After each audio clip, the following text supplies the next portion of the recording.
안녕하세요. 비욘디 초대석 홍해걸입니다. 질병 정보를 최고의 전문가를 모시고 자세히 살펴보는 코너입니다. 오늘 저희가 정한 주제는 성조숙증인데요.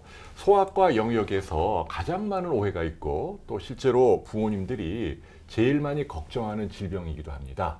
자, 어떤 내용이 있는지 자세히 살펴보겠습니다. 오늘 모신 분은 상계백병원 소아청소년과의 박미정 교수님이십니다. 안녕하세요. 안녕하세요. 바쁘신데 고맙습니다, 선생님. 네, 반갑습니다. 와, 이 빨간 옷이 아주 예쁘세요. 네, 굉장히 젊어 보이시지만 저보다 선배님이시고 그리고 이 소아내분비 그 중에서도 성장 분야로는 우리나라 최고의 전문가다라고 말씀드릴 수 있습니다. 95년도부터 시작하신 거죠? 네네.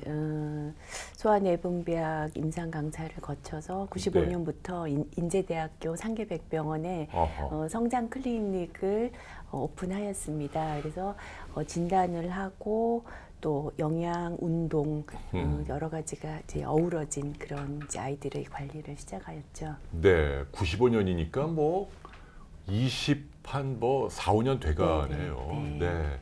책도 내시고 강연도 하시고 그래서 아이들의 키 문제와 관련된 여러 가지 좋은 정보들을 드리고 있습니다. 근데 오늘은요, 그 중에서도 성조숙증입니다. 자, 슬라이드를 많이 준비해 오신 것 같아요. 네, 포탈에 나오는 것보다 더 디테일을 그리고 아주 솔직하게 말씀해 주시기 바랍니다. 네, 시작해 볼까요, 선생님? 네, 그래서 이제 주로 부모님들께서 물어보시는 게 있어요. 사춘기가 좀 빠른 것 같긴 한데 그게 무슨 문제가 되느냐, 뭐가 문제가 되느냐 이렇게 많이들 물어보시는데요. 네. 실제로 가장 많이 경험하는 것은 우리 아이가 너무 철이 없는데 초경을 하게 되면 뒷감당이 안 된다. 그게 정말 사실이에요. 초등학교 뭐 2학년, 3학년에 초경을 하는 아이도 있으면 그 자기 몸 관리가 안 되게 돼요. 그리고 또한 성호르몬이 성장판을 빨리 닫히게 하거든요. 아, 그건 사실이죠. 네, 그래서 특히 이런 성호르몬에 의해서 성장판이 빨리 닫히면 충분히 오래 열려 있어야 그 사이에 많이 자랄 수가 있는데 키가 자기가 자랄 만큼 못 자라는 경우도 있어요. 근데 이제 성조숙증이라고 무조건 키가 작은 것은 아니죠. 왜냐하면 성조숙증이 발생될 당시까지 충분히 키가 커져 있는 경우가 있고 키도 작은 상황에서 사춘기가 빠르게 되면 물론 최종 키는 상당히 작을 수도 있어요. 그래서 그러니까 후자가 안 좋다. 네, 네. 키에 손해가 될 수가 있고요. 또한 외모가 친구들의 다른 것에 대해서 스트레스가 굉장하죠. 특히 여자아이들 같은 경우에는 자기 이제 가슴이 나오고 이러면 옷 입는 거, 체육 시간에 운동하는 거, 또 남자아이들 같은 경우도 화장실 가서 친구들과 차이가 나는 거 이런 것들에 대해서도 사실은 스트레스가 굉장히 심하고 그것들로 인해서 아이가 상당히 또 위축되기도 하고 또한 뭐 어디 운동하러 가거나 수영하러 가거나 이런 운동을 더 못하게 되는 그런 경우도 있어요. 근데 이제 좀 장기적으로 볼 때 사춘기가 빠른 것을 어떤 조치를 하지 않았을 때 장기적으로 어떤 문제가 있는가 여기에 대해서는 아직은 많은 사람을 대상으로 아주 수십 년 후의 일에 대해서 대규모 이런 분석을 하는 것이 쉽지는 않아요. 그러나 과거력을 이렇게 되돌아서 연구를 해보았을 때 성호르몬에 과다 노출되었을 때 여성의 경우에는 유방암이나 자궁내막증이나 이런 것들이 조금 더 증가할 수 있다. 이런 연구들도 되고 있기 때문에 여기에 대해서는 장기적인 영향에 대해서는 아마 좀 더 연구는 필요할 것 같습니다. 근데 말씀 들어보면 이 네 가지가 다 중요하네요. 그러니까 사춘기가 빨리 오는 것을 좀 신경을 써야겠네요. 부모 그렇죠. 입장에서. 네네. 네. 근데 이 네 가지 가운데 아마도 이 두 번째가 좀 중요하지 않나요? 사람들이 그렇죠. 키 때문에. 그죠? 그렇죠. 그래서 부모님들께서는 특히 우리나라 부모님들께서는 우리 아이의 키가 조금 더 컸으면 하는데 처음에는 잘 자라는 것 같지만 성호르몬에 의해서 성장판이 빨리 닫혀버리면 아무래도 이게 키가 부모님이 크셔도 아이가 사춘기가 빠른 속도로 진행하는 아이라면 키에 손실이 오게 되죠. 그러네요. 자, 그 다음 슬라이드를 볼까요? 네.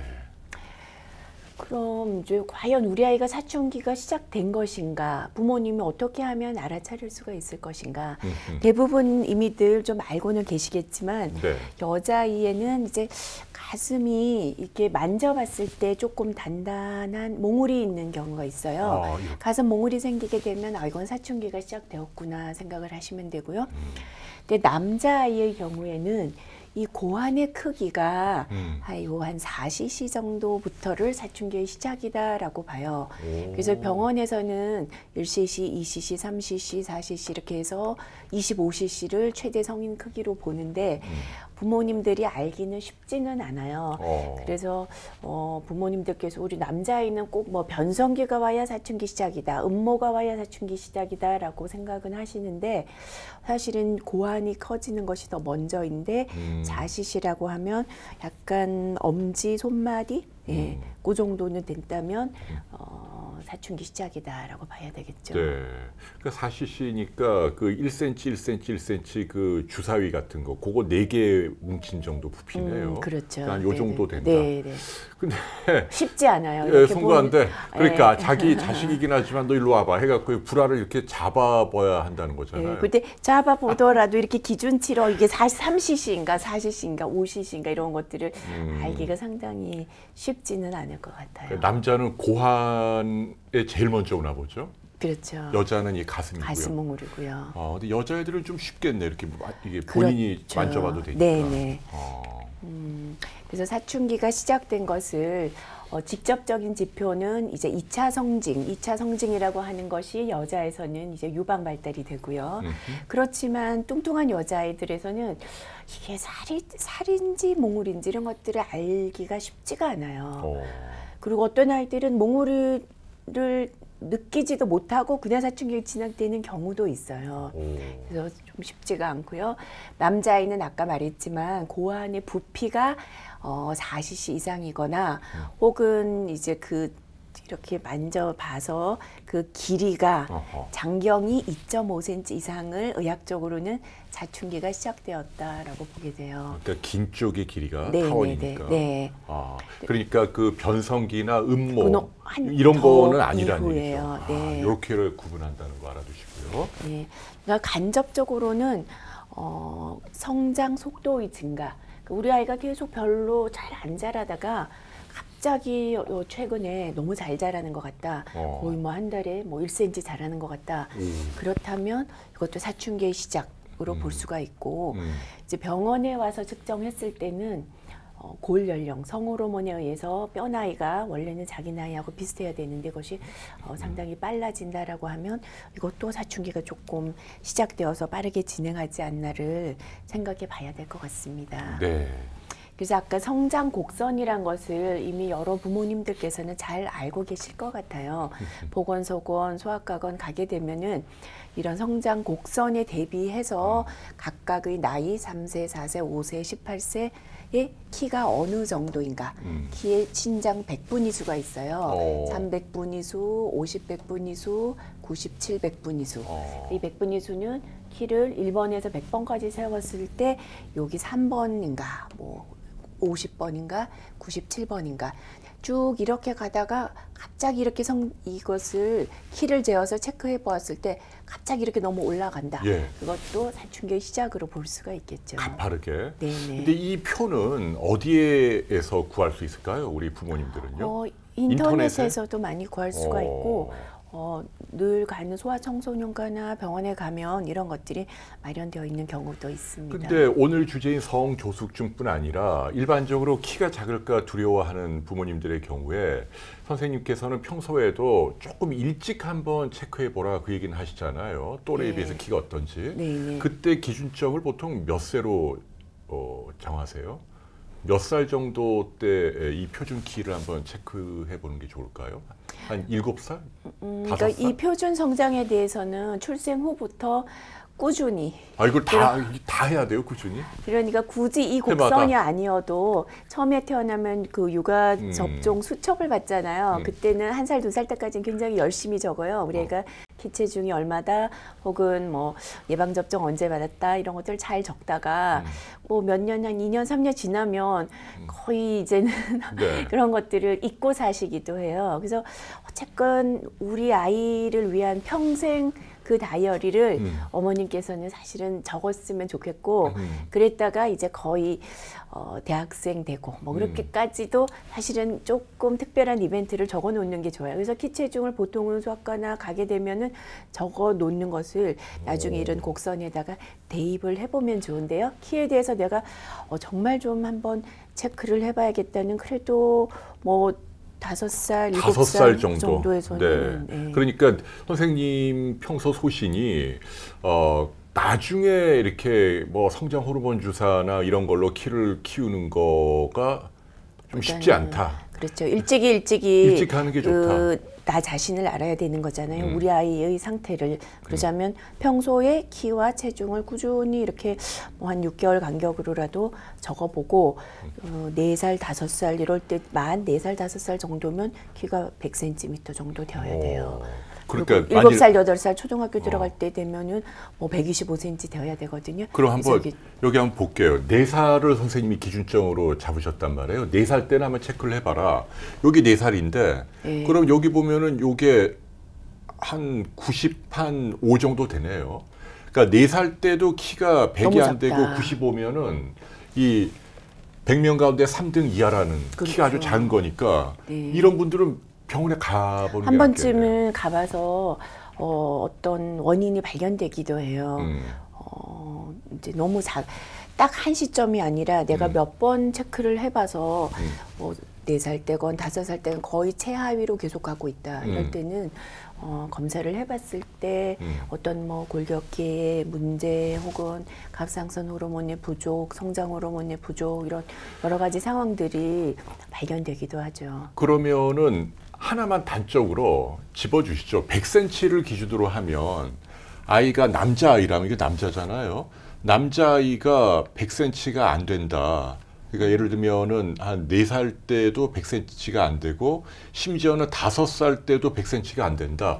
이거는 내버려두면 안 되고 한번 그렇죠. 체크해 가봐야 필요하다. 돼요. 네. 네, 남자아이는 거의 4살 정도에서 100cm, 여자아이가 100cm면은 그래서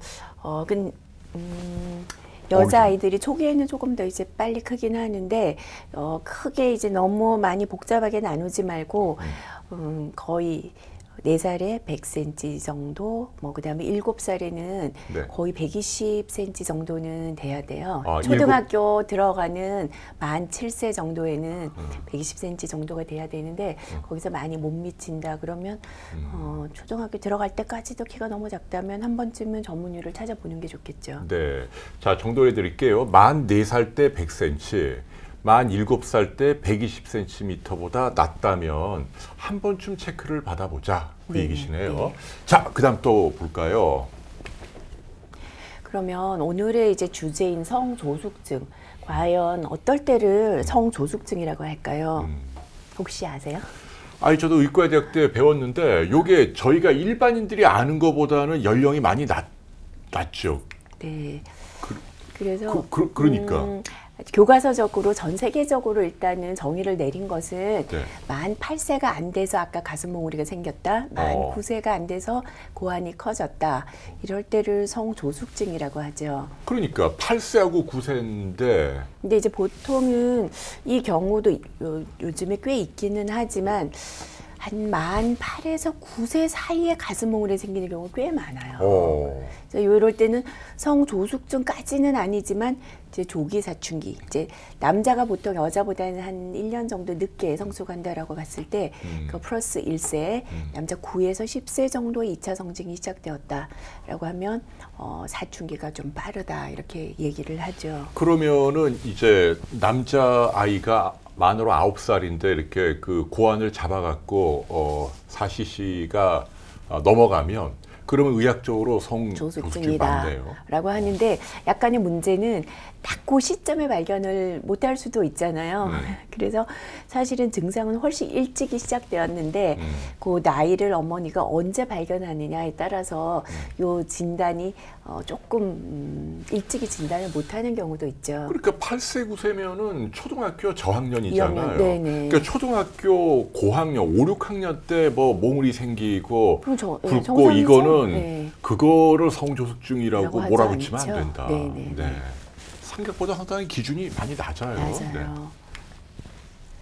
그래서 이거는 조금 영어가 쓰여 있긴 한데요. 네. 성조숙증이라는 것은 조금 정확하게 해보자면 병원에 와서는 병원에 갈까 말까 굉장히 고민하시고 병원에 가면 무슨 검사를 할까 많이 궁금해들 하시는데요. 그냥 쉽게 생각하면 뼈 사진과 피 검사를 해볼 수가 있어요. 진찰을 해봐서 진짜 나이에 비해서 많이 빠르게 사춘기 증상이 있는데 그럴 때 정말 조숙증인가를 확인하기 위해서는 뼈 나이 검사를 했을 때 뼈 나이가 자기 나이보다 앞선다. 그러면 사춘기 성호르몬이 영향을 받았구나 생각할 수가 있고요. 또한 피 검사를 해서 성호르몬, 뭐 여자에서는 에스트라다이올, 남자에서는 테스토스테론이라고 하는 성호르몬 수치를 볼 수가 있고 그 성호르몬도 파도치듯이 호르몬 농도가 딱 한 번 검사한 걸로 정확하지 않을 수가 있거든요. 파도치듯이 분비가 되기 때문에 자극 검사라고 해서 피를 한 0분, 30분, 60분 이렇게 몇 차례에 걸쳐서 검사를 해서 최고 분비될 수 있는 농도가 얼마인가 그 수치를 보고 조숙증을 진단할 수가 있습니다. 근데 이건 이제 병원에서 하는 거고요. 네. 그러면은 이 검사를 누가 해야 하느냐 이건데요. 그러면은 그 아까 말씀하신 네.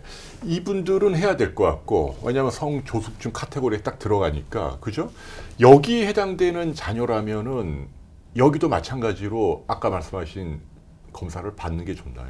이분들도? 근데 이제 우선에 의학적으로 기준은 유방 8달만 얘기를 했는데 이것뿐 아니라 사춘기를 시사하는 증상이 상당히 뚜렷할 때 막 피지 분비가 많아지고 머리 감아도 머리 냄새가 나고 어린 나이에 뭐 여드름 같은 상황도 생긴다거나 혹은 또 음모가 생긴다거나 이런 다른 증상까지 같이 있다면 꼭 뭐 8에서 뭐 8년 2개월이니까 괜찮고 조숙증이 아니고 그런 게 아닐 수도 있어요. 그래서 빠르면 한 번쯤은 병원에서 진단을 받아보는 것도 괜찮겠죠. 너무 걱정을 해서 또 오히려 부모님들께서 혹은 아이들도 과다한 걱정을 할 수도 있어요. 또 진단을 검사를 해봐서 괜찮을 수도 있긴 있거든요. 그리고 몽우리가 생겼다가도 또 풀리는 애들도 있어요. 그래서 그래요? 네네. 그러니까 또 여기에 해당되는 분들도 한 번쯤은 뭐 음모나 피지나 뭐 이렇게 동반되는 너무 성징이 급성장이 나오면 있으면 네, 점검이 필요하다. 한 번쯤 보는 네. 것도 괜찮겠죠. 알겠습니다. 그래서 이제 이런 자세한 조금 검사. 예, 복잡한데 병원에 가면 뼈 사진하고 피 검사를 해본다. 근데 조숙이 상당히 의심되면 피 검사를 딱 한 번 하는 게 아니라 조금 정확한 자극 검사라는 걸 해볼 수가 있다. 그리고 그 성호르몬 농도가 많이 높게 나왔을 때는 원인을 찾기 위해서 그 다음 뭐 초음파, MRI 검사까지도 해볼 수가 있는 거예요. 네. 그래서 성호르몬 수치가 높게 나오면 이제 상당히 걱정이 되죠. 왜 사춘기가 빠른가? 왜 성조숙증이 왔는가? 크게는 나쁜 어떤 병이 있는 경우도 있고 병은 없지만 사춘기가 빠른 경우가 더 많기는 해요. 나쁜 병이다라고 하면 성호르몬을 분비하는 부위가 우리 몸속에 어디 있는지 아세요? 머리에 있겠죠. 네. 호르몬 중추가 있어요. 네. 뇌하수체. 그 위에 시상하부가 있는데 거기서 뭔가 혹이 생기면 종양이 생기면 호르몬을 과다하게 분비할 수가 있겠죠. 또 여자라면 우리 여성 호르몬을 분비하는 곳이 난소.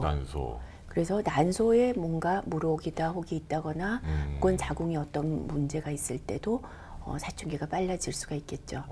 또한 남자라면 머리뿐 아니라 남성 호르몬을 만드는 곳이 고환에 혹이 있는 경우가 있고요. 몸속에 콩팥 그 옆에 부신이라는 부위가 있어요. 네. 부신에서도 성호르몬을 만들어내기 때문에 부신에서 어떤 효소가 좀 이상하게 되거나 혹은 부신에 종양이 있을 때도 이런 사춘기 조숙증이 나타날 수가 있어요. 그래서 시상하부 뇌하수체에 어떤 문제가 있을 때 혹은 말초성으로 난소, 고환이 종양, 부신에 문제가 있을 때 사춘기가 빨라질 수가 있죠. 요 특발성은 이제 이런 병이 아니고 그냥 네. 체질로 굉장히 오는. 머리에서부터 성호르몬은 많이 분비되는데 MRI를 찍어봐도 초음파를 해봐도 뭐 다른 이상은 없다. 그러면 원인을 모를 때를 특발성이라고 하겠죠. 그나마 여기에 해당되면 좀 안심은 되겠네요. 그렇죠. 네. 여기는 치료를 해야 되니까. 네네. 아하. 근데 이제 나쁜 병은 아닌데 사춘기가 빠른 경우가 더 많은데 그 중에 이제 상당한 부분이 비만, 아이고. 체지방이 많을 때 그럴 수가 있어요. 그래요. 네. 아이들도 뚱뚱하면 그런 빨리 경우, 온다는 특히 얘기죠. 네, 여자에서는 그런 경우가 더 많아요. 음. 그래서 근데 이제 부모님들께서 그러면 우리 아이 뭐 체중이 몇 킬로가 되면 초경을 하느냐 그런 것들을 많이 물어보시는데 일단은 한 40kg 이상 정도 되면서부터는 언제든지 할 수 있는 가능성은 있어요. 아하. 그러나 이제 딱 뭐 정확한 몇 킬로, 40kg에서 하는 애도 있고 50kg에서 하는 애도 있는데 어느 정도 체중이 되어야 되고 어느 정도 체지방이 있을 때 사춘기가 시작돼요. 왜냐하면 이거는 자연의 섭리일 수 있어요. 모든 동물들은 자기가 어느 정도 성장을 하고 자기 몸의 에너지가 어느 정도 충분하면 그 다음에는 종족을 보존을 해야 되기 때문에 성기능이 성호르몬이 만들어져야 돼요. 그래서 너무 마른 경우에는 생리가 불규칙할 수가 있고 어느 정도 체중, 체지방이 되면 성호르몬이 몸속에서 만들어진다라고 생각을 하면 돼요. 네, 근데 네. 잠깐만요. 네. 체중도 중요하지만은 이 지방이 체지방들도 더 중요해요. 그러니까 요다- 이 몸 안에 지방이 많이 차 있으면 확실히 초경이 빠르다. 네, 그래서 네. 그 원인을 한번 제가 알려드려 볼게요. 저희가 이제 그 기전들에 대해서 논문을 썼던 적이 있는데요. 체지방이 많으면 지방세포에서 어떤 물질들이 만들어지는데 렙틴이나 렙틴 말고도 어떤 이제 염증성 물질들이 만들어져서 이것들이 시장하부다, 뇌하수체다 이런 호르몬 중추에 가서 성호르몬을 활성화시켜서 사춘기를 시작하게 하는 그런 작용이 있어요. 저 피부 아래에 있는 이런 지방들이 말이죠. 네, 이 뇌에 작용을 해서. 예, 우리 몸에 있는 어떤 지방이건 이런 물질들을 많이 만들어내게 되고요. 또 지방세포에서 지방세포가 많을수록 어떤 효소, 아로마테이즈라는 어떤 효소가 잘 활성화가 돼서 이것들이 성호르몬을 잘 만들어내게 해요. 그다음에 또한 이런 비만이 있을 때 인슐린이라는 게 높아질 수가 있고 이런 것들이 부신에 가서도 또 성호르몬을 더 잘 만들어내게 할 수가 있고요. 뚱뚱한 경우 이런 비만인 상황에서는 또 간에 가서 성호르몬과 결합하는 어떤 단백질을 조금 감소를 시키면 오히려 또 성호르몬, 그렇게 활성형 성호르몬이란 게 더 많아져서 사춘기를 더 빨리 할 수 있는 여러 가지 원인으로 인해서 살이 찌고 체지방이 많을수록 사춘기는 조금 빨라질 수가 있어요. 네. 그렇지만 주의하셔야 될 것은 부모님들께서 우리 아이가 조금이라도 살이 찌면 체중이 30kg 이상만 되면 이제 사춘기 시작할 수 있다. 막 그렇게 얘기를 듣고 어느 체중만 되면 안 먹이기 시작해요. 아이고. 그래서 너무 사춘기를 걱정해서 막 다이어트를 심각하게 시키면 키가 안 커요. 그래서 적절한 영양은 굉장히 중요하게 나죠. 근데 이런 거 한번 해봐야 되나요? 그 체지방 재는 거 있잖아요. 뭐 병원에도 많고 서갖고 딱 잡고 네네. 그걸로 해서 그 체중도 많이 나가는데 구성을 보니까 지방이 몸 안에 많다. 아까 보니까 17% 이상이다. 네네. 한번 어느 정도 우리 애가 조금 뚱뚱한 것 같다. 그런데 이게 근육이 체지방이 많아서 그런지 원래 이런 뼈대 자체가 골격계에서 차지하는 상황이 많을지 근육의 양이 많은 건지 그런 것들이 애매하다라면 뭐 한 번쯤은 손쉽게 체성분 분석을 해보는 것도 좋겠죠. 네. 근데 이제 사춘기가 빠른 것이 또 무엇 때문인가? 가장 큰 원인은 지금 학계에서는 체지방, 비만 때문이라고 생각을 하는데 스트레스도 약간의 작용할 수가 있어요. 여기 또 관여하는군요. 네. 그래서 스트레스가 심하면 일단은 식이 조절이 안 되고 스트레스가 많을 때 물론 너무 안 먹기도 하지만 또 운동도 안 하고 스트레스가 심할 때 비만이 되고 이 비만이 조숙을 일으킬 수도 있어요. 또 또 다른 관점에서는 어떤 경우에는 아주 심한 스트레스 상황이 생존을 위해서 조기 성숙을 시키는 거. 예를 들어서 뭐 소녀 가장이다, 뭐 이렇게 뭐 편부모 가정들은 굉장히 일찍이 자기가 살아남기 위해서 정서적으로도 성숙하지만 신체적으로도 빨리 성숙되는 경우도 있어요. 이야, 그 몸 자체가 그 네. 어려운 환경일수록 그런 경우도 빨리 이렇게 어른스러워진다. 네, 절대적이지는 않지만 일부에서는 그런 경우도 있고요. 또한 이제 아까 시상하부에서 여러 가지 이제 신경 세포의 신경 전달 물질에 있어서 이 가바 시스템이라는 이제 신경 시스템은 그 신경 세포를 억제해야 되는데 스트레스 상황이 이런 것들을 억제함으로써 오히려 사춘기를 이것이 이제 사춘기 시작에도 관여하는데 이것들을 억제성 물질을 억제하여서 사춘기를 조금 빨리 일으키는 경우도 있어요. 그래서 네. 스트레스가 물론 키 성장 호르몬 분비에도 좋지 않지만 사춘기에 있어서도 심한 스트레스는 굉장히 안 좋다고 생각을 할 수가 있습니다. 그러니까 막 어릴 때 애들 막 들들 볶아서 스트레스 받으면 맞아요. 이 성조숙증이 빨리 올 수 있다. 또 있습니다. 아이고, 네. 그리고 또한 이제 출생 전후에 사실은 이제 어느 시점의 질환이 그 시점의 문제가 아니라 상당히 오래 전부터 어머니 뱃속에서부터 아이고. 혹은 태어나서 그 아주 일시적으로 그 중요한 시기가 있는데 결정적인 시기의 영향도 나중에 이런 조숙을 일으킬 수 있다라고 연구가 되고 있어요. 그래서 요즘에 얘기되는 것은 저체중으로 출생한 경우. 이야, 태어날 때. 네. 그래서 아주 미수가 혹은 출생 체중이 주수에 비해서 많이 작았는데 이 아이들을 빨리 잘 키우려고 아주 어릴 때 굉장히 과다한 칼로리를 보충하고 그래서 너무 비만이 되면 이 아이는 그 저체중으로 태어났다는 것은 알 수는 없지만 이 어머니 뱃속에서 영양 상태가 뭔가가 안 좋았던 상황인데 그것을 극복하고 살아남을 때는 이 아이가 체질이 조금 바뀌어요. 리프로그램이라고 하는데 그래서 이 아이들은 나중에 비만이 되었을 때는 오히려 나중에 성인병도 더 잘 생기고 조숙도 더 잘 생기고 아이고. 그렇게 되는 경우가 있기 때문에 저체중으로 태어나서 너무 심한 비만이 되는 경우 특히 그런 여자아이들에서는 조숙이 되는 경우도 조금 보통 있습니다. 이 성조숙증과 연관된 저체중은 생후 한 몇 킬로그램 정도? 생후 한 2.5kg 보다 낮으면 네, 그런가요? 그러니까 아주 쉽게 생각하면은 뭐 네. 그 정도로 이제 40주를 기준으로 40주 기준으로 2.7kg, 2.8kg 미만이면 저체중 출생으로 생각을 할 수가 있고요. 각각의 주수에 따라서 조금씩 다르긴 한데 일단 뭐 10달 다 채워서 2.5kg 미만이라면 저체중이라고 할 수가 있겠죠. 네. 그래서 너무 급격하게 욕심을 내서 1살, 2살 내에 급격하게 막 체중을 많이 늘게 하는 것은 조금은 조심해야 될 수가 있어요. 네. 또한 이제 물론 임신 전후에 어쩔 수 없이 이제 특수한 호르몬 치료를 했다거나 뭐 엄마가 네, 아주 많이 뭐 이렇게 임신을 하는 전후로 뭐 딸을 낳기 위해서 아들을 낳기 위해서 뭐 특별한 뭔가의 뭐 보약을 많이 먹었다거나 아이고. 이런 것도 조금은 조심을 하는 것이 좋고요.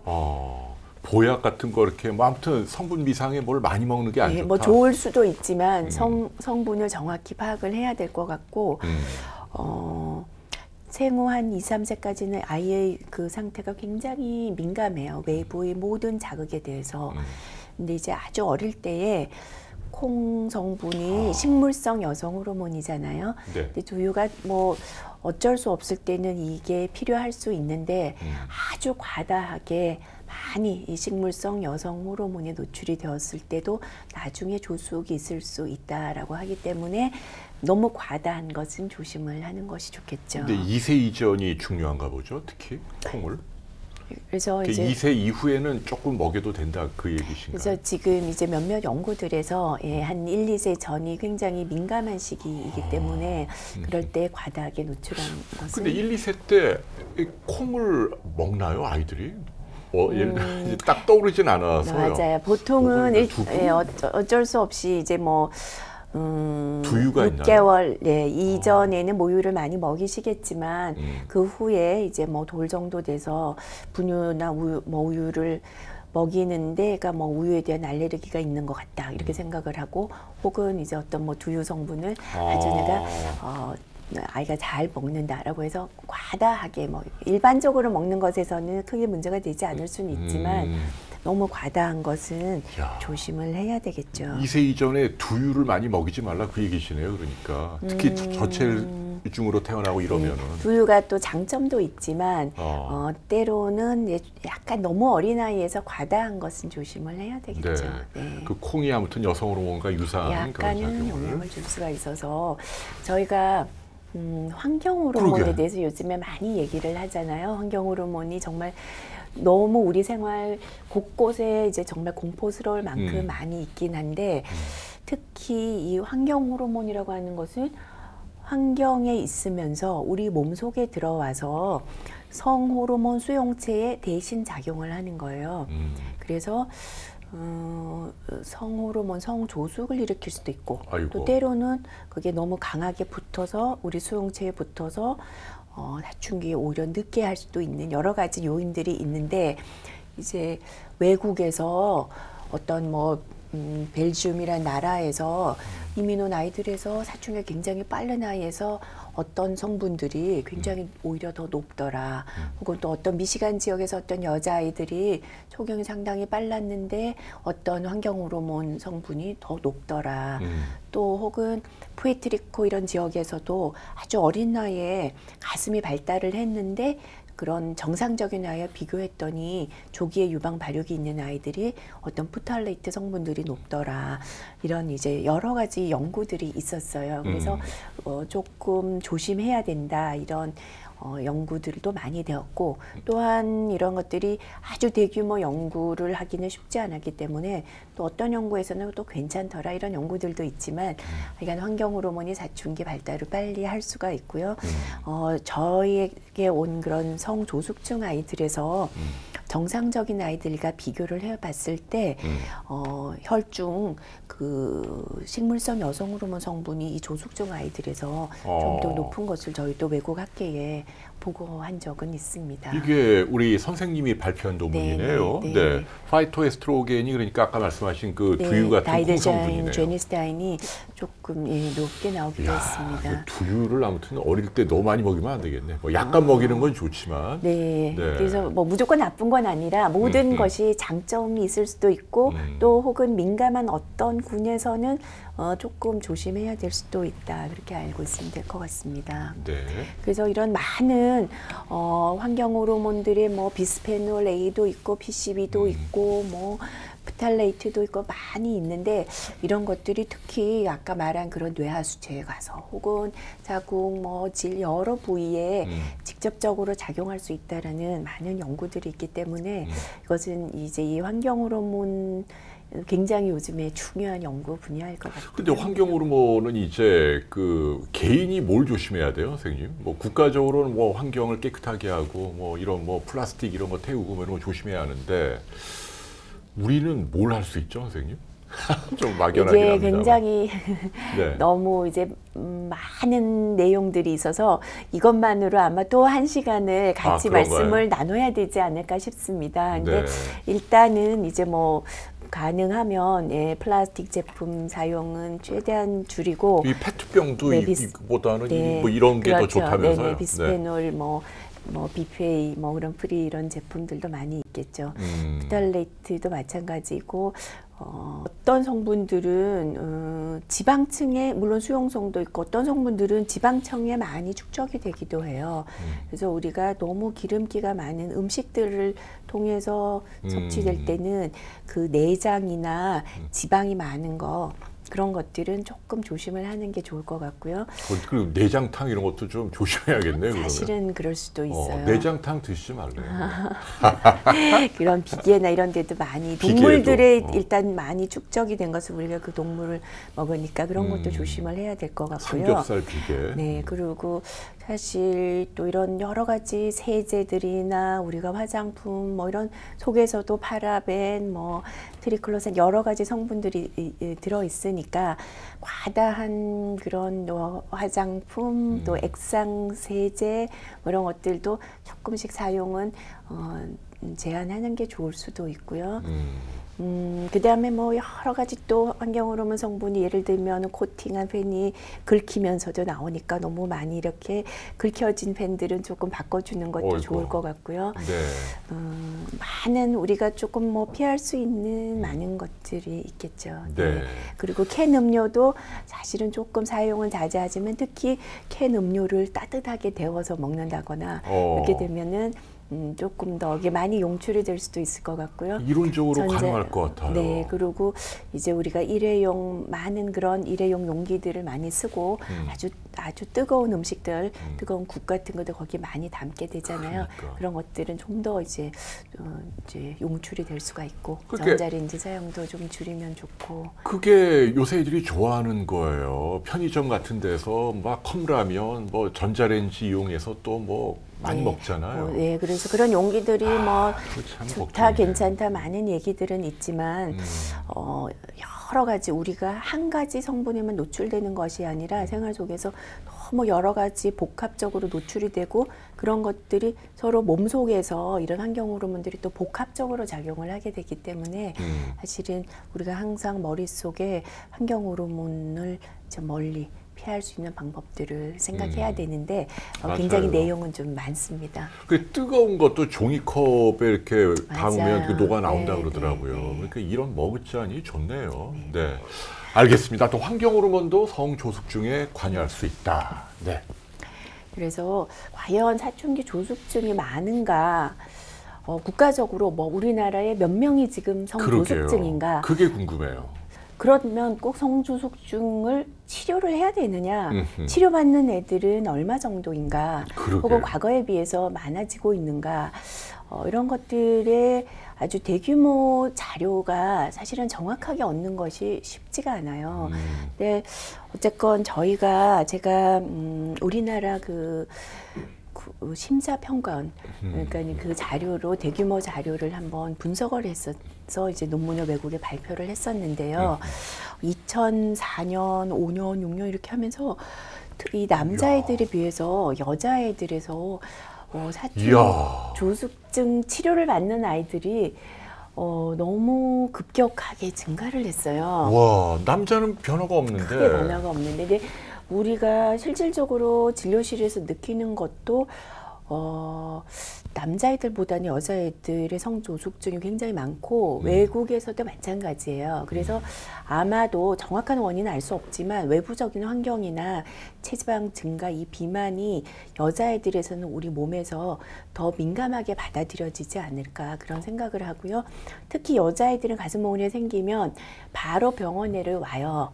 그래서 금방 알아차리는 경우가 많고 그런 것도 남자애들은 대부분 늦게 크겠지. 그리고 부모님이 고환이 40cm인가 50cm인가 이렇게 재지도 못하고 나중에 크겠지 하다가 조숙증을 거의 진단을 못하고 아주 늦게 와서 그냥 그대로 살아가는 경우도 꽤 많은 것 같아요. 그래서 근데 그러면 전체적으로 성조숙증을 100명이라고 하면 이 중에 남녀 비율은 어느 정도 되는 것 같아요? 압도적으로 여자가 많나요? 압도적으로 여자가 많고 이것은 전 세계적인 추세이기는 해요. 그리고 그러면 100명의 어린이가 있다고 한다면 100명의 어린이가 있다고 한다면 그 중에서 아까 말씀하신 진단 기준에 해당하는 성조숙증은 한 몇 명? 그래서 일걸로 저희가 추산하시나요? 그래서 이제 개인적인 추산보다는 그래서 저희가 이제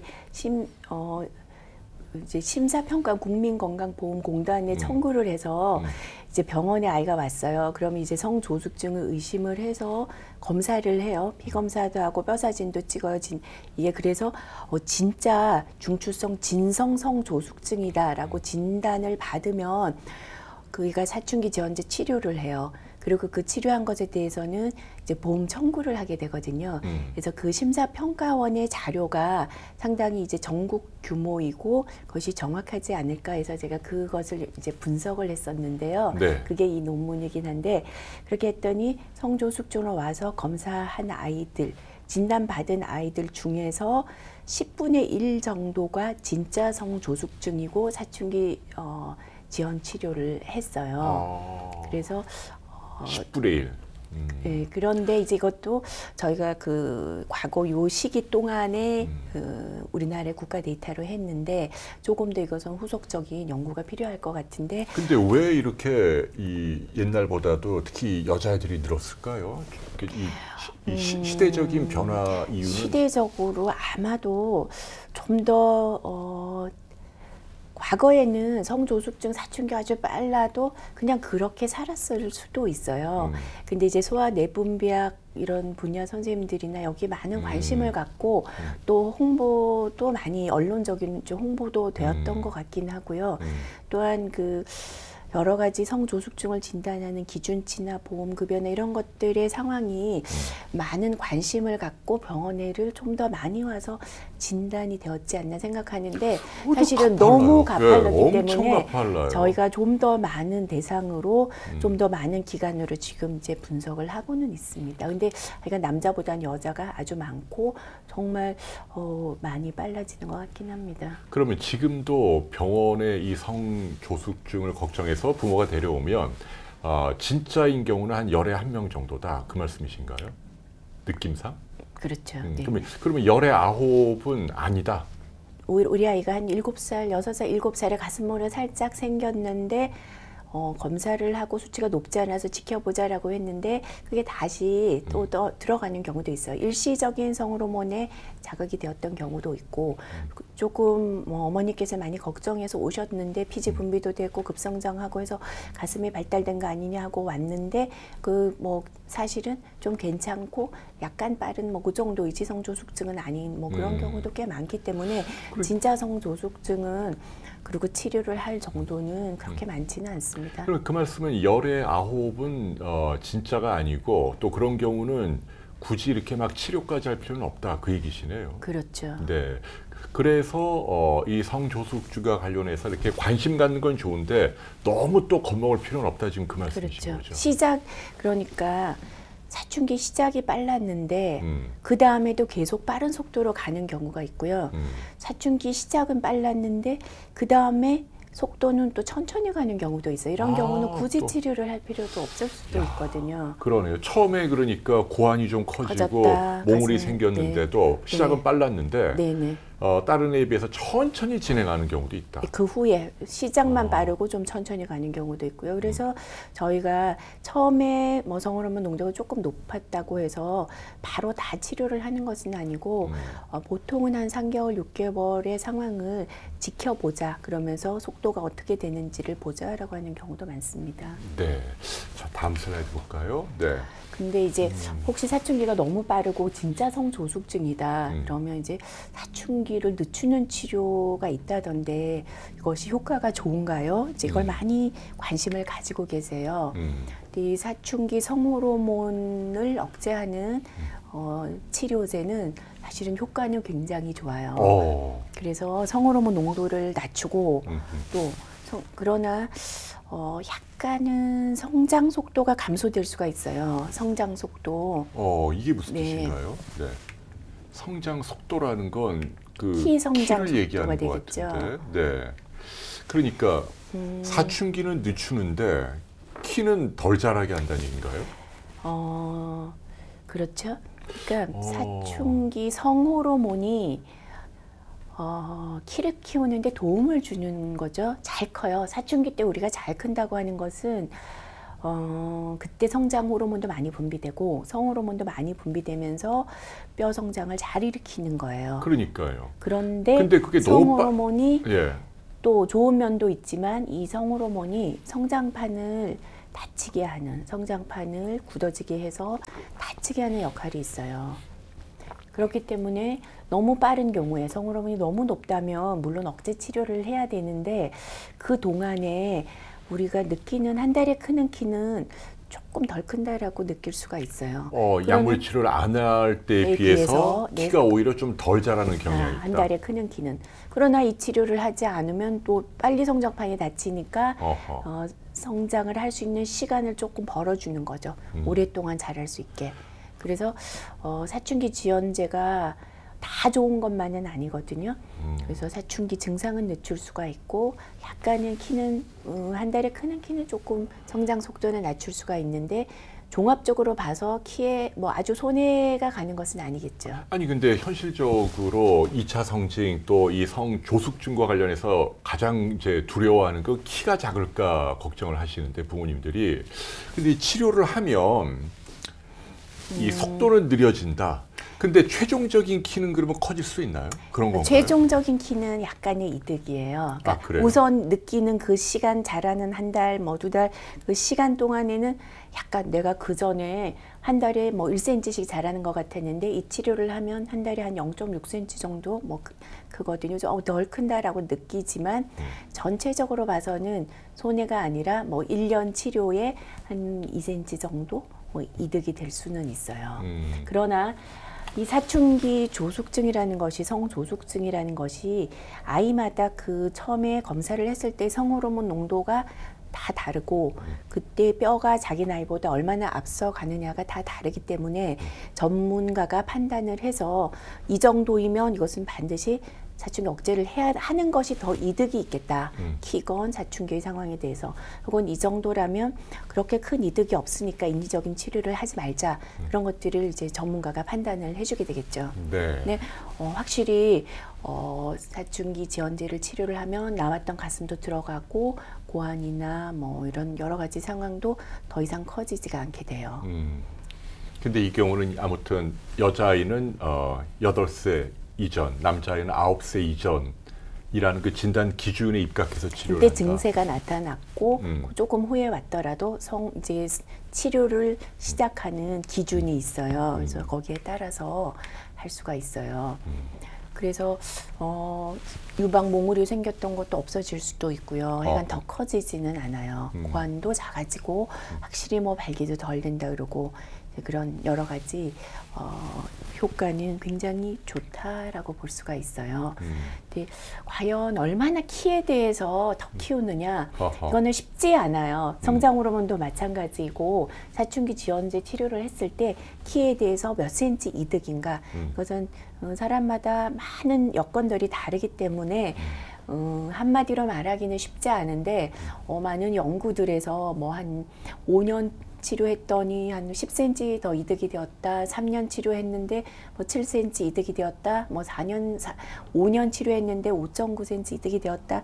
굉장히 여러 가지 연구들이 결과가 있는데 키에 대해서는 사실은 아주 많이 기대할 수는 없고 한 1년 치료에 사춘기 지연제가 한 2cm, 1, 2cm, 2cm 그 정도 이득으로 생각하면 돼요. 물론 더 효과가 있는 애도 있고 조금 덜한 애도 있는데 그러니까 토탈 그렇다는 거죠. 애가 네네. 다 자랐다고 가정을 할 때. 1년 치료에 한 2cm 이득 정도. 그러니까 이제 성조숙증이 있는 두 아이가 있는데 한 애는 치료를 1년을 하고 얘는 안 했어요. 네. 그리고 난 다음에 이제 나중에 다 자라서 키를 비교해 보면 역시 한 친구가 한 1, 2cm는 더 큰 거는 맞다. 예, 사춘기 늦추는 건 확실하고 키에 대해서는 최종적인 키도 뭐 그 정도 속도는 좀 느리지만 1년에 네.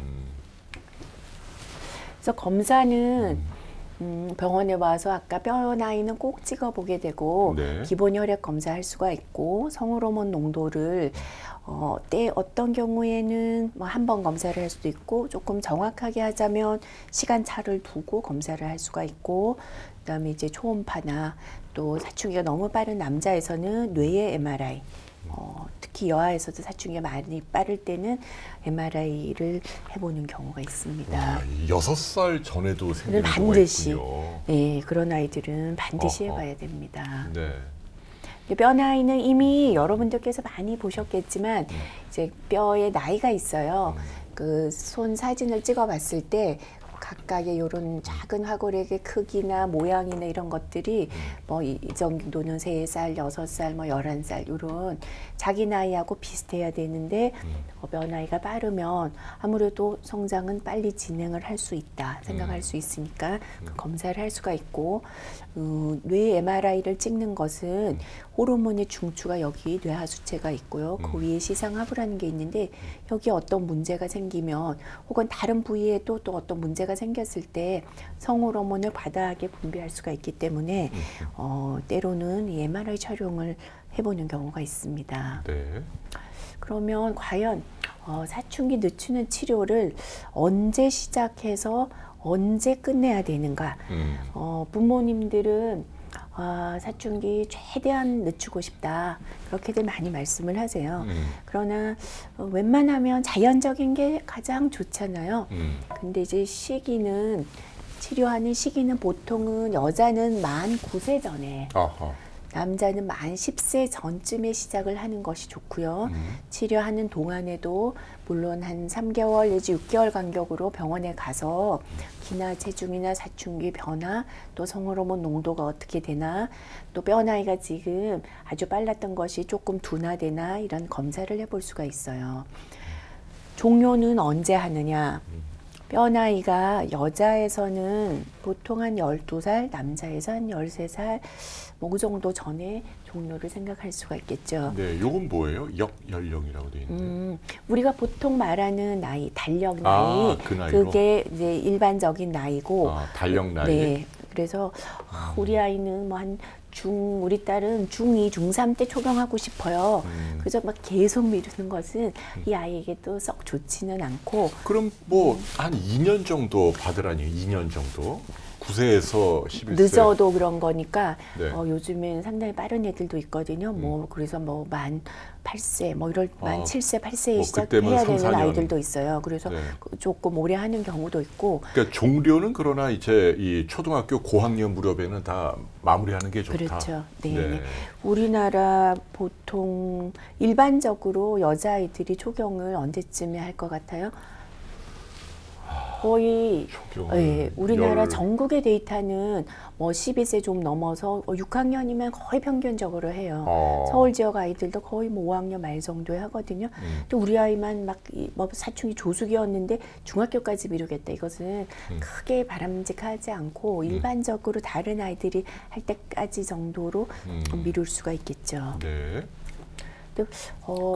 사춘기 미루면 좋을 것 같긴 한데 부작용 참 이제 뭐 많이들 소문도 있고 걱정을 하시잖아요.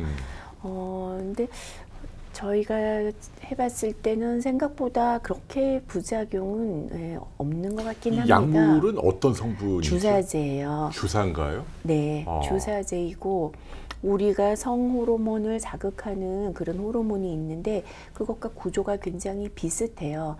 그래서 이 외부에서 들어간 이 약이 우리 몸의 호르몬 수용체에 가서 작용을 하면 우리 몸 자체에서 분비되는 농도는 낮아지게 되어 있어요. 네. 그래서 이 약이 실질적으로 이제 주사 맞으면 주사 아플 수도 있고 아주 약간 거기 단단해지면서 어떤 결절이 생길 수도 있어요. 아주 드물게는 일시적으로 질출혈이 있을 수도 있지만 이것은 뭐 거의 지속되는 것은 아니에요. 그리고 이 약을 맞는 동안에는 키가 자라는 속도는 줄어든다. 이 얘기죠. 그런데 다 그런 것은 아니기 때문에 보통은 저희 경험으로 봐서는 사춘기 지원제 치료를 하는 1년 동안에 성장 속도는 한 6cm에서 7cm 정도 보통 자랍니다. 네. 근데 이제 제일 소문 중에는 이게 암 치료하는 항암제 같이 독한 약이 아닌가 이것을 굉장히 많이 걱정하시는 것 같아요. 네. 근데 우리가 무슨 백혈병이다 무슨 성인 암에서 그 암세포를 죽이는 그런 아주 독한 그런 약과는 조금 다르게 성호르몬이 과다해서 분비되는 그런 암 종류가 있잖아요. 예를 들면은 어떤 뭐 유방암이나 혹은 전립선암이나 호르몬에 의해서 종양이 커지는 그 경우에 보조적으로 호르몬 억제제 그래서 그때 이 약이 사용될 수도 있어요.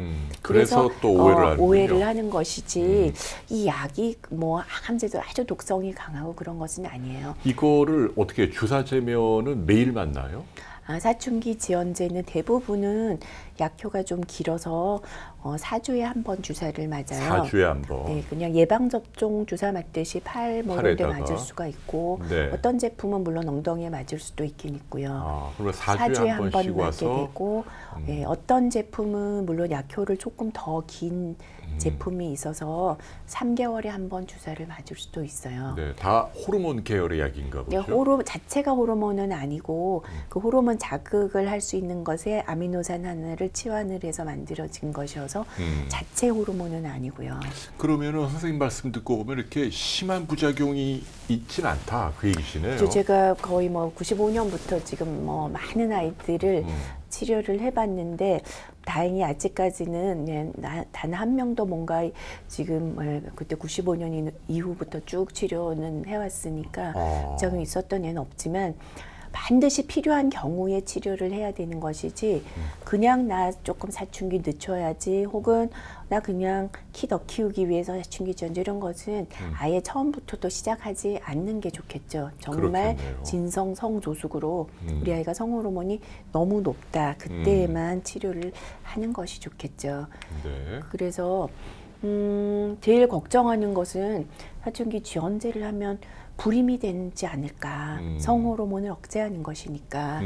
근데 실제로는 저희 경험뿐 아니라 전 세계적으로 이 약이 만들어져서 사용된 지가 거의 1985년, 86년부터여서 지금 30년이 넘었고 세계적으로 이 모든 약은 이제 사용하면서 세계적으로 부작용이 있으면 보고를 하게 되어 있는데 현재까지 봐서는 임신, 출산 차이가 없다라고 되어 있어요.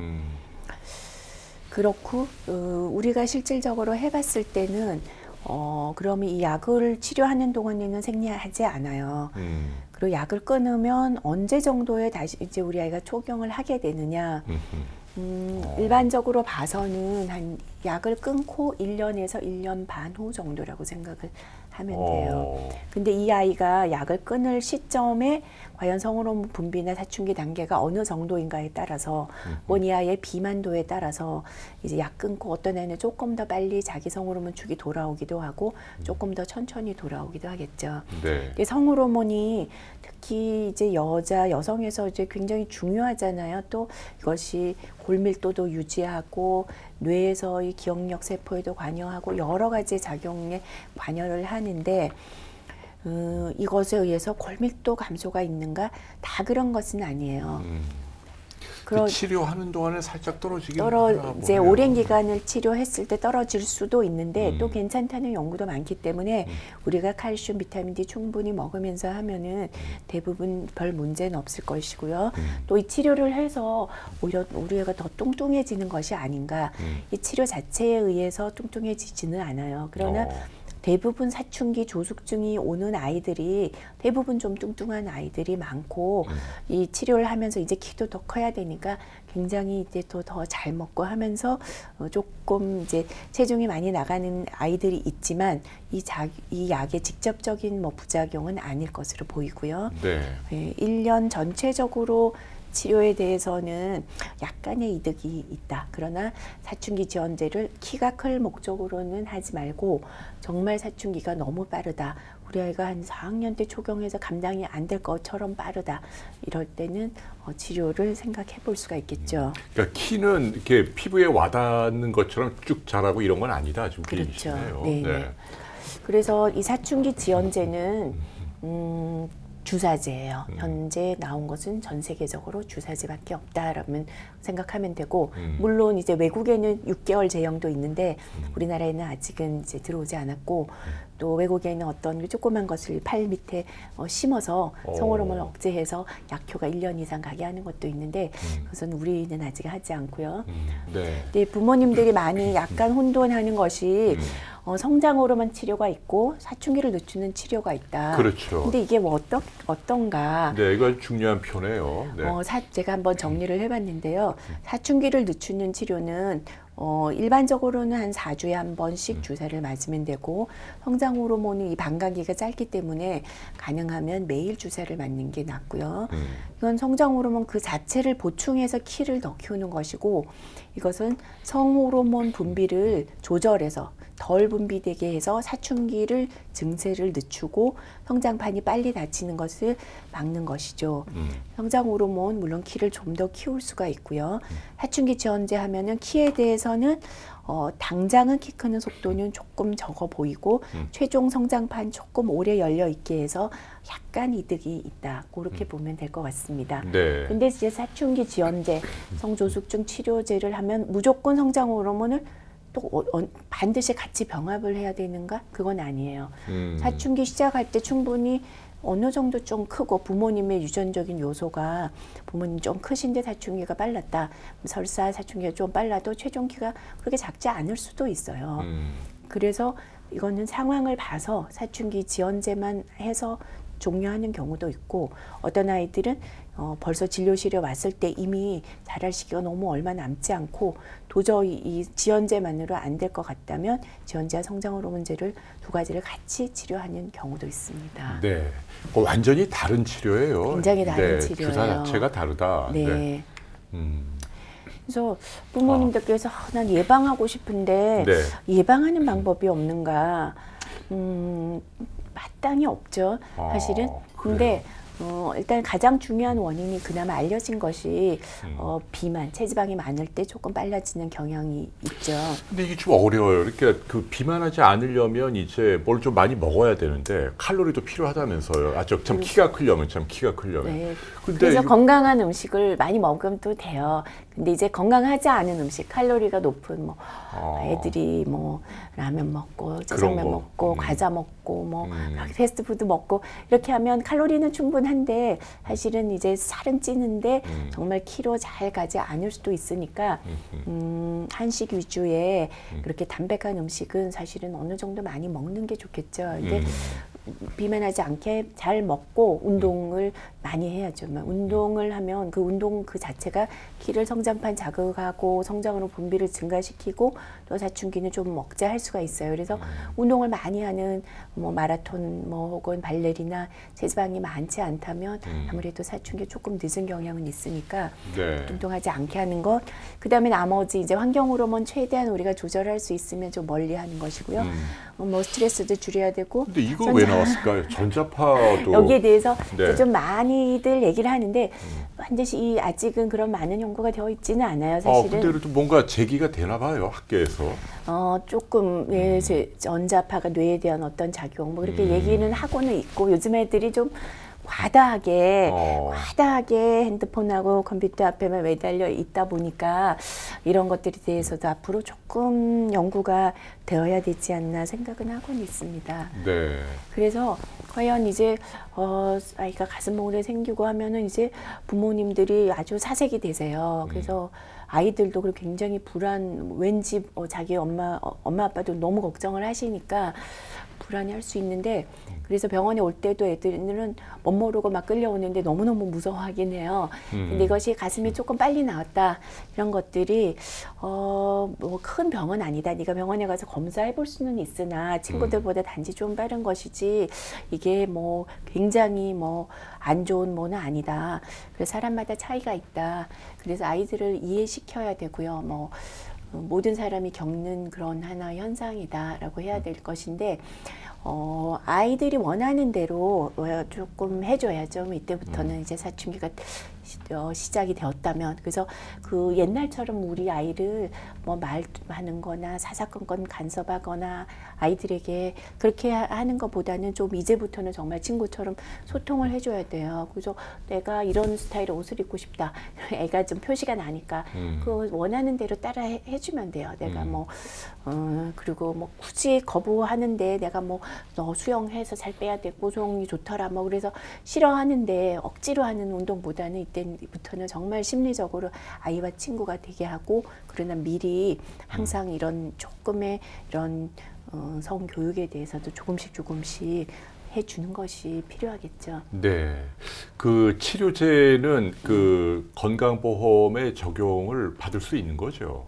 주사약 말이죠. 아까 그 사춘기 지연제라는 것은 네. 우리나라의 이제 현재의 규정으로는 여자는 만 9세, 남자는 만 10세 전에 그 치료를 시작해야 되는데 그 치료를 할 때에 병원에 와서 검사를 했을 때 그 뼈 나이, 골연령이 자기의 달력 나이보다도 더 앞서 있어야 되고 성호르몬 자극 검사를 해서 그 LH라는 농도가 OIU를 넘어서야 되고 그런 몇 가지의 조건을 모두 다 만족한다면 이제 보험이 됩니다. 근데 비용은 사실 비싸지 않아요. 아, 그래요? 네네. 성장 호르몬은 그래도 좀 1년에 한 1,000만 원 든다고 들었는데요. 네, 체중에 따라서 최대 그 정도도 들 수 있겠지만 근데 이거는 그렇게 안 비싼가요? 네, 종류에 따라서 여러 가지 종류가 있고 약간의 차이는 있지만 네, 대략 어느 정도 하나요? 한 달? 급여 한 달 그 약값이 급여가 된다면 뭐 5, 6만 원 정도. 다행이네요. 예. 급여가 안 되면 뭐 그 2배 정도 생각하면 되겠죠. 그러면 한 10만 원 좀 넘어간다. 네네. 한 달에 한 번 맞는 주사니까. 네네. 그러네요. 네. 자, 이렇게 심리적 지지가 필요하고. 네. 이 그림은 뭐예요? 네. 네. 뭉크라고 굉장히 유명한 화가가 계세요. 그 절규. 이 뭉크가 그린 네네. 비슷하다. 그분이 사춘기라는 제목의 이 그림을 그리셨어요. 그래서 어떤 이제 여아가 아침에 일어나 보니까 자기가 이제 초경을 했고 그래서 뭔가 이렇게 상당히 겁에 질려 있고 뭔가 알 수 없는 이런 검은 그림자들이 이제 자기의 앞에 이제 다가오고 있는 이런 것들의 그 불안함과 이런 우려들을 이제 잘 표현한 것 같아요. 그래서 우리 지금 아이들도 마찬가지고 부모님들도 우리 아이가 사춘기가 시작되고 또 혹은 성조숙증 많은 우려들이 있는데 조금 더 제대로 된 이제 정보를 갖고 또 부모님들이 먼저 알아야 덜 불안하고 아이들도 좀 안심시킬 수가 있고요. 때로는 이제 부모님들이 정확한 정보를 알지 못하고 주위의 친구들 혹은 인터넷을 통해서 뭐 카더라 이런 식으로 해서 뭐 엉뚱한 것을 많이 먹이거나 엉뚱한 노력을 하기도 하고 너무 필요 없는 노력을 하기도 하고 어떤 경우에는 정말 안타깝게도 성조숙증이었고 사실은 이제 검사에서 어떤 남자였는데 사실은 부신 기능에 문제가 있었던 상황이었는데 그것을 모르고 너무 늦게 이렇게 데리고 오기도 하고 나중에 뭐 성조숙증에 대해서 인지를 못 하셨던 거죠. 그래서 조금 일찍이 발견해서 조치를 했으면 키도 더 키우고 아이도 이렇게 괴롭지 않았을 수 있는데 진단을 이제 병원에 안 와서 아주 늦게 진단이 되는 경우도 있기 때문에 정확한 정보 이제 알아야 될 것 같습니다. 음식은 어떻습니까? 뭐 우유를 먹이지 말라, 뭐 성조숙증하고 좀 관련이 있다고 보시는지요? 그런 의견도 많거든요. 저희가 봐서는 크게 우유를 먹어서 뭐 성조숙증이 생긴다라고 할 수는 없을 것 같고요. 그래서 우유가 일단은 성장에 굉장히 중요하고 우리나라 아이들은 특히 칼슘의 섭취가 너무 부족하기 때문에 저는 우유의 섭취를 권장하는 편입니다. 그렇군요. 그러나 단지 이 아이가 그 유당 불내성이 있어서 우유를 먹었을 때 소화가 안 된다거나 뭔가 굉장히 예민한 그 상황이라면 조심을 해야 되는데 우유 먹으면 뭐 사춘기 조숙이 생긴다, 고기 먹으면 생긴다, 계란 먹으면 생긴다, 뭐 이런 이제 소문들이 너무 많아서 그런 것들을 다 이렇게 우려하다 보면 사실은 먹을 음식이 하나도 없어요. 그래서 조금 아주 몇몇 가지 성분에서 식물성 여성 호르몬 역할을 할 수 있는 음식들이 있는데 그런 것들만 조심을 하고 아주 기름진 성분 그런 것들만 조심한다면 일반적으로는 음식은 어떤 거든지 이제 골고루 먹는 게 좋고 아까 말씀드린 콩 성분이 두부나 콩이라고 하더라도 우리가 보통 아이들이 먹는 정도라면 음식으로 먹어도 성장에 좋은 단백질이 될 수가 있고요. 그러나 단지 뭔가를 뭐 좋다라고 해서 아주 농축하건 혹은 아주 이게 무슨 가루로 만들어서 많이 먹인다 그런 것만 아니면 콩이라도 네네. 아까 2세 이전이 더 안 좋다고 그러지 않으셨나요? 아주 어렸을 때? 때는 좀 더 영향력이 있는 것으로 보이고요. 태내 혹은 출생 후 그 정도의 좀 결정적인 시기가 있고 사춘기 때 또 급성장을 하면서 몸이 조금 민감한 시기일 수 있기 때문에 일반적으로는 괜찮고 뭐 한 가지 음식을 많이 두유도. 먹이는 건 좋지 않고요. 네. 부모님들께서 좋다고 하는 영양제나 네, 홍삼 같은 거, 보조제나 이런 영양제. 것들을 네. 아이들에게 똑같이 부모가 좋다는 것이 아이에게 다 좋은 것이 아니라 부모님들은 대부분 성호르몬을 조금 활성화하는 것이 좋을 수도 있는데 아이들에서는 그런 것들이 때로는 조숙을 일으킬 수도 있기 때문에 반드시 이 아이에게 필요한가 혹은 정말 뭔가를 해야 되는가는 한 번쯤 생각을 해보셔야 될 것 같습니다. 네. 자, 마지막으로 그 부모님들에게요. 우리 아이가 몇 살 때 어떤 걸 좀 눈여겨보고 병원에 가야 하는가, 병원에 성조숙증으로 가야 하는 기준이 있다면 좀 제시해 주십시오. 뭘 눈여겨봐야 할까요? 네, 아까도 말씀드렸지만 여자에서 네. 만 한 7세, 8세 이런 때는 좀 눈여겨 보셔야 되겠죠. 가슴 몽우리가 생기는지 안 생기는지. 또 피지 분비가 많아진다. 뭐 이런 것들. 남자애들에선 고환의 크기는 정말 알기는 쉽지 않으니까 그리고 일찍이 부모님께서 아들하고 목욕탕도 다니면서 고환의 크기는 쉽지 않아도 음모가 났다면 사실은 이게 고환이 커지고 음모가 나는 경우가 좀 더 많기 때문에 그런 것들은 이제 유심히 봐야 될 것 같고요. 7, 8세 무렵은 한번 관심을 가져야 되네요. 이제 그때부터 해서 8, 9세 정도도 상당히 빠른 거잖아요. 그래서 키도 평소에 키 체중을 몇 달에 한 번씩 재나야 우리가 이제부터 얘가 요 몇 달 사이에 굉장히 컸구나 이런 것들을 알 수가 있기 때문에 그런 것들도 좀 키 체중은 재보는 게 좋겠죠. 네. 알겠습니다. 오늘 성조숙증 살펴봤는데요. 끝으로 전문가로서 부모님께 당부하실 말씀 부탁합니다. 사춘기가 빠른 것이 크게 문제가 되는 경우는 많지는 않습니다. 그래서 너무 걱정할 필요는 없을 것 같고요. 사춘기 조숙증이 우려가 된다면 한 번쯤은 전문가를 찾아보는 것이 좋지 않나 생각을 합니다. 네, 우리 선생님처럼 이 소아과 안에 이런 뭐 성장 클리닉이나 내분비 소아과가 따로 있단 말이죠. 네. 네, 알겠습니다. 오늘 긴 시간 대단히 고맙습니다. 감사합니다, 선생님. 네, 고맙습니다. 감사합니다. 비욘디 보시고 즐거웠으면 좋아요, 그리고 구독, 미안해요. 비욘디 보시고 즐거우셨으면 구독과 좋아요 눌러주세요. 혜근 씨, 박자가 맞아야죠. 아니야, 괜찮아. 이 정도. 아니. 편집해서 쓸게. 됐어. 이 정도 됐어.